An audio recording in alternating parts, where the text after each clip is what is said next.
गेल्या अनेक वर्षापासून आंदोलन करत आहोत. महादेव कोळी आणि मल्हार कोळी समाजाचे बांधव गेल्या 2024 पासून आजपर्यंत आम्ही आंदोलन करत आलो.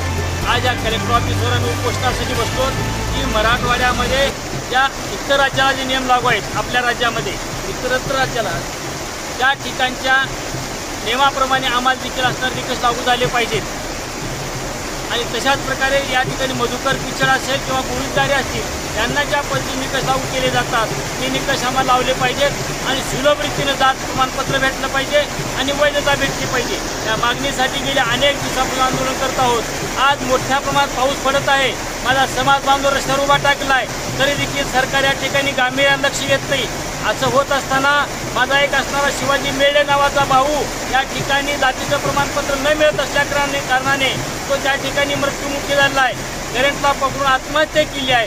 परंतु या गेंड्याच्या काचेच्या सरकारला आज सुद्धा देखील जाग येत नाही आहे. म्हणून आम्ही या ठिकाणी कलेक्टर ऑफिसरसमोर उपोषण करत आहोत, आंदोलन करत आहोत. पालकमंत्री या ठिकाणी येणार आहेत.